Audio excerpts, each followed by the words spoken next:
Hello all. A video I uploaded to the site, I guess about 9 months ago now, has about 4,000 views. I get it, that's not a lot in the grand scheme of YouTube, but for me, a guy who mostly just does casual reviews of various music albums I like, and I'm happy if those videos get 30 plus views, 4,000 is very cool. But it's also an unusual video for me because it was one of my times experimenting with commenting on something other than music. Specifically, it was my video called JJ McCullough, The Curious Case of Canada's Cautious Conservative. It's an interesting hot mess of a video. Interesting because it's sort of commentating on JJ in a political way, but also sort of just reviewing him as a piece of art. He's someone who makes YouTube videos, sometimes which touch on Canadian and global politics, sometimes which don't, and lots of times aren't really that political, but are affected by who JJ is as a commentator. Now, in the case of my sort of already topically messy video going viral, I'm also a bit embarrassed about it on the technical side. So the technical history of that video, if you want the story time, is earlier this year, I was regularly running out of storage space on my computer. So I make this video, I upload it to YouTube, I schedule it to go public 2 weeks later, since I had a bunch of other videos I wanted to release before it. And then to save space on my computer, I have to delete my draft video. Big mistake, because 2 weeks later, when the video does become available on YouTube and I rewatch it, I realized there were some embarrassing editing mistakes in there, some misplaced random iMovie title cards. So in a panic, I deleted it on YouTube, forgetting that I didn't have a backup anywhere. And then I had to re-record the whole video. And because at the time my cat had chewed through my microphone. Hello. Yeah, I'm doing a video. I ended up just using my computer's internal microphone, and the audio ended up clipping a lot. So yeah, the quality of the audio on the original JJ McCullough video is not great, but hey, it's gone viral, and clearly more people have liked it than disliked it, which is not the case with my other video that has about the same amount of views, where I talked about having some mild dislike for the music of Pink Floyd. Those Pink Floyd fans were not friendly at all. So YouTube creator story time over. Let's continue the discussion about the unique rhetorical style of JJ McCullough, and specifically in today's video, how I've noticed that style is also used by another Canadian political figure, one who I do find a bit more sinister. So what was the premise of my JJ McCullough video? It's basically as follows. One, we live in a hyper-partisan world where we are more likely to judge people who have bad politics as bad people. Number two, JJ McCullough is thus unusual in that he openly identifies as conservative, something that would be a bad signal for someone like me and, a lot of online pop culture millennials and Gen Z, especially those of us in big urban centers. But despite the ways of our cultural zeitgeist at the moment, JJ is able to talk about semi-political and sometimes even political topics in a way that doesn't alienate people with different political views from his own. Three, on one of the rare occasions where JJ McCullough did describe his political ideology and explains he still identifies as a conservative, the ways in which he described his conservatism as, wanting a middle-class lifestyle for all, wanting to preserve the North American way of life, liking elements of contemporary consumer culture, those weren't necessarily things that would alienate non-conservatives. You could state lots of the values he stated in that video and still be part of the Liberal Party of Canada, or maybe even part of the moderate wing of the New Democratic Party of Canada. Now, one response I got when I uploaded this video was people pointing out that I was only talking narrowly about the version of JJ that appears in his fun YouTube videos.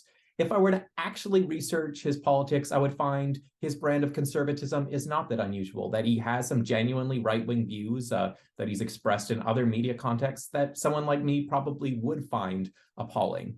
And my first instinct when I saw those comments was to brush them off as missing the point, because, my video was sort of at the borderline between political commentary and arts and culture commentary. To quote another high-profile Canadian, the medium is a message. JJ as he exists to many of us is not JJ the real person, it's JJ the YouTube personality. And the unique politics I described in my video are the politics that comes across through JJ as a YouTube personality. That's the JJ that exists to many of the world and the JJ I wanted to talk about. But then I thought about my critics a bit more and thought, is there maybe a reason to not just celebrate the more beautiful side of someone's politics that are different than your own when you can dig under and find out their politics are a bit uglier? Now, in the case of JJ, I don't think that's the right approach because, again, I largely view JJ as an arts and culture figure. And if we can celebrate someone's contribution to the world, if there's genuine positives to their contribution, there's no reason not to celebrate those positives. But the other side of the coin is, what if someone figured out how to talk like JJ to make their conservatism palatable to demographics that might not otherwise lean conservative? But that figure was not just an arts and culture commentator. That figure was a politician, someone actively seeking political power in Canada. Well, based on one of JJ's most recent videos, it would seem we have found that figure, and that figure is the new leader of the Conservative Party of Canada, Pierre Poilievre. So there are two ways to look at Poilievre. One is as the leader of one of Canada's two major political parties. The other is as the controversial leader of one of Canada's two political parties. So let's have some context here. What do I mean by controversial? Well, a lot of my sense of Canadian news comes from the newspaper I read every day, the Toronto Star, a paper that overall slants towards the Liberal Party and has the odd comment writer now and then who's to the left of the Liberal Party. If you read much of the Toronto Star's coverage of Pierre Poilievre in the run-up to him being elected as leader of the Conservative Party, you might get the sense that Canada was at risk of having a Trump-like figure at our helm.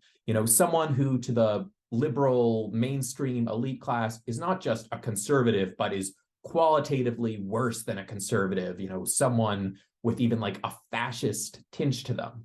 So how did they portray Poilievre this way? Well, they emphasized that he supported the anti-vaccine trucker convoy, which came into Ottawa this winter and was a huge nuisance for the city of Ottawa in terms of road blockades and honking at night. And they really tried to portray Poilievre's identifying with certain elements of this protest as dangerous. This protest, it was anti-vaccine, it was a right-wing protest, and certainly would have had far-right, white nationalist elements to it. So the Canadian liberal media class tried to portray it as Canada's version of America's January 6th Capitol riots.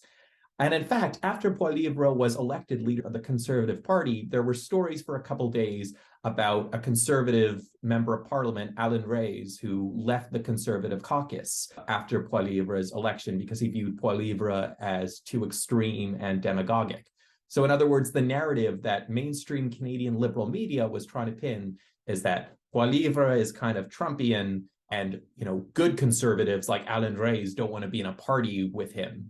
They were implicitly comparing Alan Reyes to what Liz Cheney was doing in the United States. Since then, there was also a mini scandal where an old video from Pierre Poilievre's YouTube account was found to have used the tag MGTOW, men go their own way. It's a highly misogynist slogan. Again, the Liberals and their allies in the Canadian media were trying to portray Poilievre not just as a conservative, but as someone with fascistic tendencies. He was leaning towards the sort of this far-right misogynistic cause, even though this was just a hashtag that, some provocative staffer probably put there. It was not something that was front and center in Poilievre's platform. So given the context of Poilievre being presented as this highly conservative, borderline fascistic leader, one of the things that stands out when he's given a friendly interview from someone like JJ McCullough and given a chance to speak is that he doesn't come across that way. He comes across as much more reasonable than the ridiculous caricature that he's been portrayed by in certain liberal circles. So I'm now going to summarize roughly what happens in JJ McCullough's interview of Pierre Poilievre. So firstly, JJ asked Poilievre if it's fair to say he's more conservative than other recent leaders of Canada's Conservative Party. Now, if Poilievre was actually a Trumpian figure, he would probably say something along the lines of, I am the most conservative. You're going to get the best conservative policies from me. I'm going to destroy those liberal snowflakes, right? But Poilievre doesn't say that. Instead, he talks like a modest, wonky political nerd. He answered JJ's question by saying, well, it's hard to really measure what it means to say someone is most conservative. I just think conservative voters like my policies, and I've been consistent with those policies. JJ goes to ask him what issues drove him to become political and to become conservative, and he says it was the issue of national debt. He says as a teenager, he didn't like the idea of the political class taking his future away from him by ruining the Canadian economy. Poilievre goes on to say in the interview that his core philosophy is about letting people make their own decisions about their lives.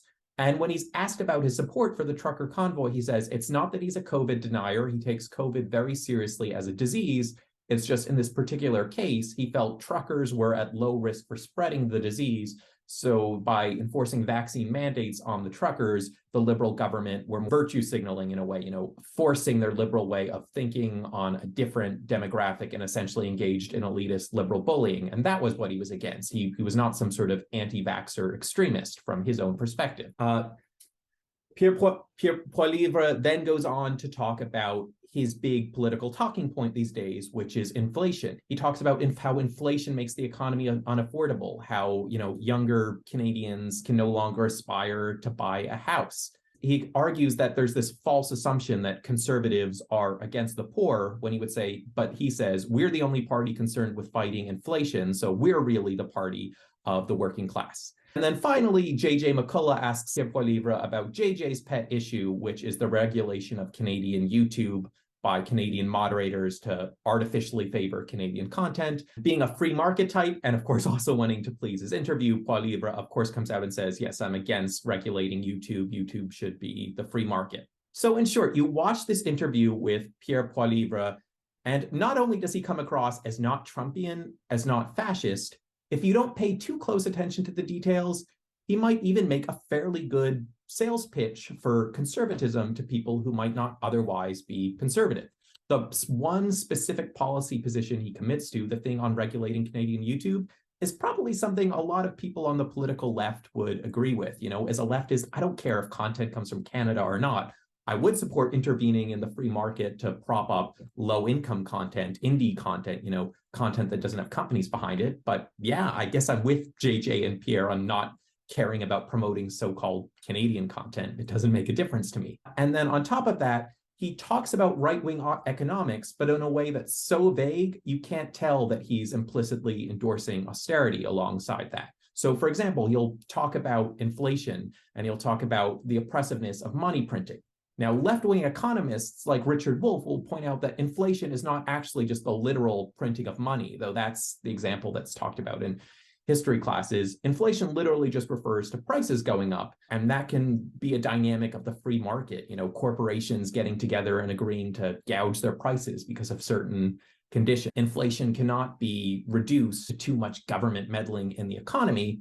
But Pierre Poilievre does a good job of selling it that way. He addresses the real concerns of young people concerned about their purchasing power, concerned about being able to start families, having a place to live in the future. And he comes across as reasonable. And that reasonableness is the benefit of his vagueness. I guess one thing I forgot to mention in my summary of JJ McCullough's interview with Pierre Poilievre is that JJ explicitly asks him, you poll very well amongst young people, and yet young people are a demographic that are traditionally hostile to conservatives. And, Poilievre gives a solid answer to that. And he talks about the issue of inflation, how young people are getting the brunt of this bad economic context. Now, there's something to me that's kind of dishonest and, not dishonest in a criminal way, because of course politicians manipulate their messages all the time.